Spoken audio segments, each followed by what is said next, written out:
Hey guys, and welcome to a showdown between myself under the guise of Melon Lord, leading the forces of the Lizardmen to the Tower of Hoeth to do a showdown up against the mighty and ferocious Anticity and his warriors of chaos. Now, the reason I wanted to showcase this game here today is I've been having huge problems with Sigvald the Magnificent recently. Had a few replays of him on the channel as well, but particularly in this matchup, he is so goddamn tanky. He'll kill an unlimited number of Saurus, beat pretty much all the foot characters the Lizardmen can bring to the table, and just endure. And yeah, he's a real menace in the night. So we have come in with a little bit of a plan in this matchup to try and deal with him. So let's see what our plan is.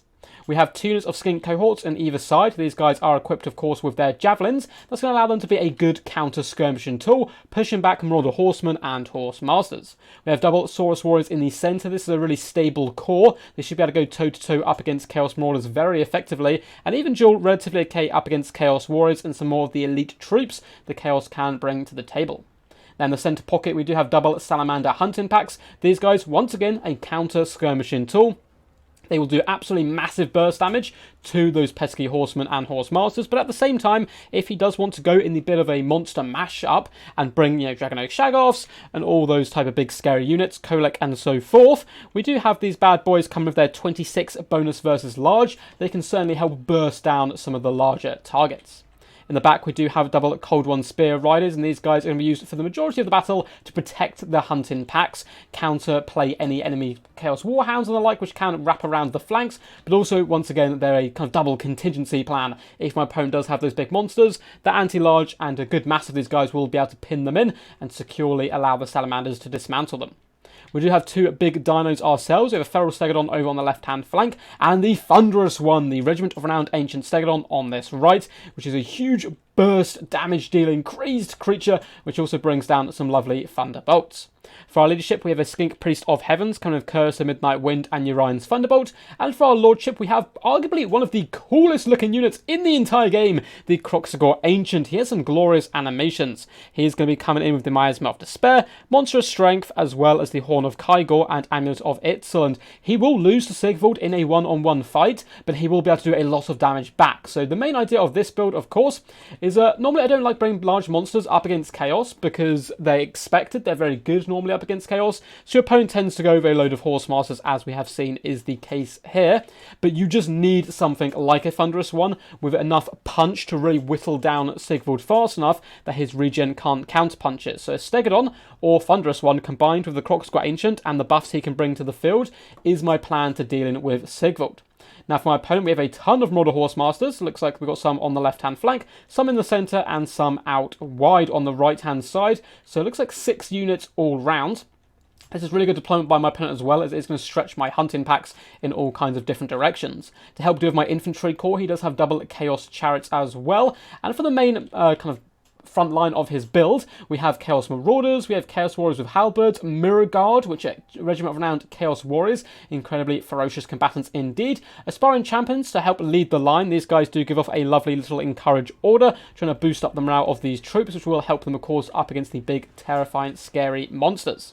We do have 1 unit of Chaos Trolls, which are armoured as well, and these are really cool models you don't get to see terribly often, so hopefully they can perform pretty well for my opponent today. For the leadership department, we do have a Chaos Sorcerer of Shadows, coming with Pendulum and Enfeebling Foe. Pendulum, very good at getting rid of Saurus Warriors. And then we have the man, the myth, the legend, the one this video is kind of half about, is Prince Sigvald the Magnificent. And with all his glorious buffs here, you can see Stand or Die, Heroic Killing Blow, Slippery, but more importantly, the Auric Armour. He also has Perfect Vigor. He's the ultimate late game grinder. So let's see how the battle does unfold. Now instantly, we're going to be pushing away some of the horsemen with our Salamander hunting packs. And yeah, that's some pretty big burst damage straight out the gate. These Marauder horsemen getting roasted there on their horses and having to peel back. But there's a lot of pressure, and having so many horse masters, these salamanders are certainly going to be incredibly busy, trying to dart off in all different directions. Skink cohorts were also able to help pressure the opponent a little bit more, and we're trying to take a defensive posture where possible. Skinks are starting to fall back and protect the flanks a little bit more, but again, there's some units which the chariots will simply roll over rather effectively.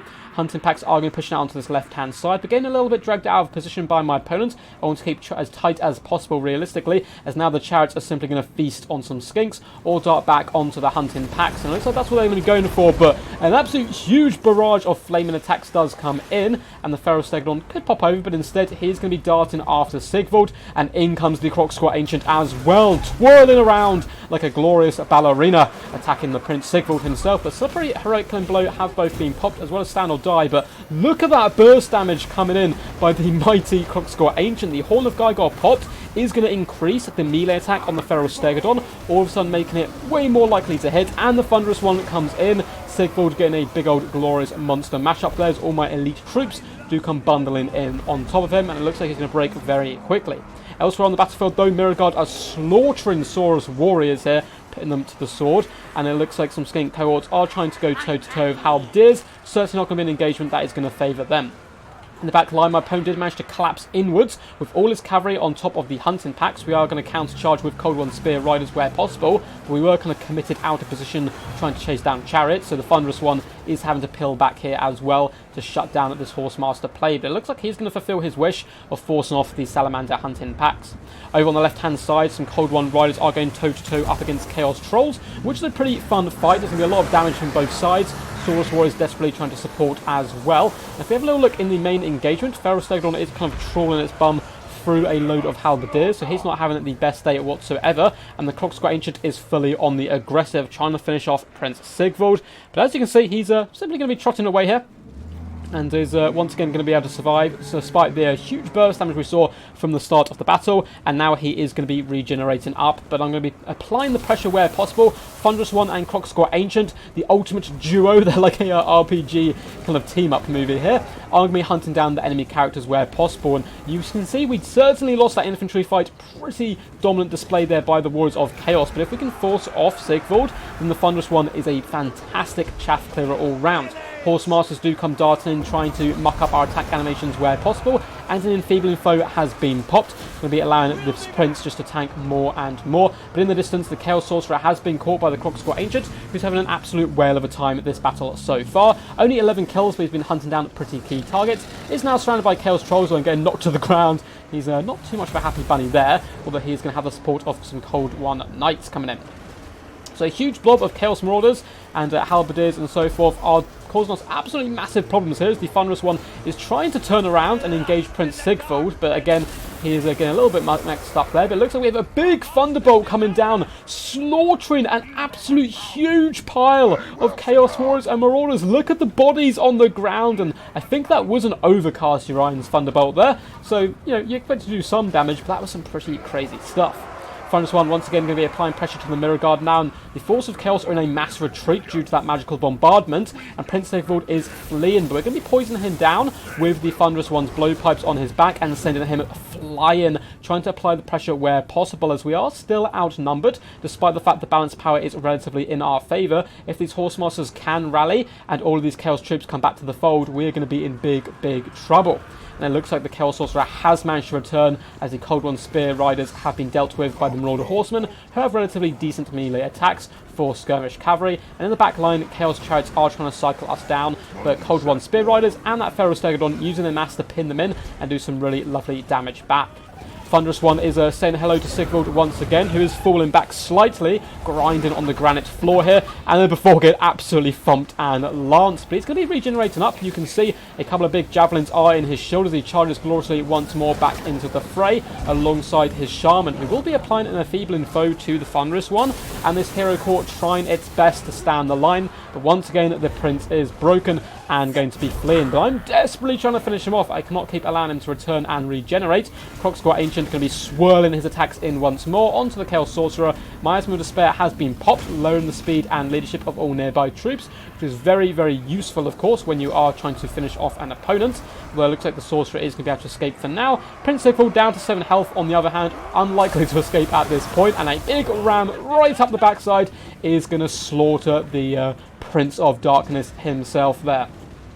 With that, it looks like there's going to be a massive retreat from the Force of Chaos. A lot of the troops are breaking and running. We even come down with a Curse of the Midnight Wind to help the Thunderous One finish off a big pocket of the troops, including the Sparring Champions, who are really holding this build together with their leadership, and with the Chaos Sorcerer as well being completely shattered. that is going to be a Pyrrhic victory to the forces of the Lizardmen. Massive shout out to Anticity, a fantastic game, and yeah, I think he actually was streaming this over on Twitch. So Anticity, for those who don't know, is a really good tournament player who does stream as well, so feel free to check him out on Twitch. I believe his name on there is simply Anticity, spelt as it is here. So really awesome stuff all round. I hope you guys enjoyed. If you did, feel free to give the video a big old thumbs up and subscribe for more Total War Warhammer content. We drop a video every single day. If you'd like to see your replays up on the channel, feel free to join my Discord. There's a link down below in the description, as well as a link to my Patreon account, and in other ways you can support the channel. Otherwise, you can also become a member of the channel if it suits your fancy. Anyway, as I said before, very well played to Anticity. Prince Sigvald got absolutely pummeled, but despite that, still managed to get relatively decent damage dealt and good damage value. He was fighting high key targets the entire time, so any damage he dealt, of course, was going to get him some pretty good value back. Go play as well with the Chaos Sorcerer, some really clutch enfeebling foes. I like the combination of you pit Sigvald up against something where he can just tank all day, you enfeeble and foe it as well on top of that, and he's going to take no damage and simply regenerate up. And despite the huge damage we did on him at the start, he survived all the way till the end game. Apart from that, a pretty powerful melee core as well. I'm not going too over the top crazy. Halberds are an interesting choice here. They are good up against the big dinosaurs, but will struggle up against some of the other units the Lizardmen can bring to the table. And the problem with foot halberds as well is that large dinosaurs can tend just to walk through them. So you need to bring something to pin in troops, and he did that in the form of the Chaos Chariots. One of them got kind of destroyed pretty early on first off the field by Cold One Spear Riders, it would seem, but the other one got some pretty good damage back, and I like the Horseman play as well. One thing I would change about this build, however, was I'd probably take out the Shadowcaster. Yes, the Pendulum's really good for dealing with Saurus Warriors, but he's got the Mirror Guarding Chariots to do that for him. I think a Plague of Rust, with the amount of horsemen he had brought, would have done a huge burst damage to the large dinosaurs, but it's all about mind games. This matchup used to be Lizardmen bring all the huge nasty creatures, so Chaos kind of prepared for that, brought the Horsemasters Plague of Rust, so now Lizardmen players don't bring the large monsters so much, and then that allows the Warriors of Chaos to bring Sigvald in it. It's a never-ending kind of roulette of change in meta, which I really like about this game in general. As for my own forces, Crocscott Ancient, he did very well for himself, getting a whopping nearly 5.5k damage dealt, and with a constant pressure and menace to Sigvald, coming with his buffs and debuffs. I really like the buff that increases melee attack of nearby friendly foes on the charge with the Horn of Kygor, because that allowed that Feral Stegodon and the Thunderous one to do huge damage. So melee attack, of course, is your likeliness to hit something. The higher it is, the better chance you have, and this is obviously popped up against, you know, the enemy's melee defense and so forth. But these guys did very good for themselves, the big dinosaurs. 12,000 damage dealt by the Thunderous one, and something I like about the Thunderous one is not only can it focus a single target down relatively well, at the same time, it is dropping those thunderbolts all around him, screaming like his name is for, and that'll do some good damage as well to the nearby troops who try to surround targets such as dinosaurs normally. The Ferrostegodon as well, nearly, just over 4,500 damage dealt, and gaining a Chevron. Salamander Hunting Packs didn't unfortunately perform super well, but they did force my opponent to commit all his horsemen into that backline engagement, and that's what I like about the Salamanders. Your opponent has to shut them down, because if he just left them to survive and really try to focus down at the large creatures with his horsemen, if I'd be able to keep the Salamanders tight enough to the monsters, they just obliterate Skirmish Cav with real ease all round, and you can even see the hits they did connect did some pretty big HP damage straight out of the gate. And I'm a big fan of the Cold One Spear Riders. I know a lot of people don't like them. They can be a little bit more slow and ponderous compared to lighter cavalry all round. When they do get in there, they can certainly show their teeth and do some pretty decent damage. Anyway guys, hope you enjoyed. Until next time, peace, and as always, stay awesome.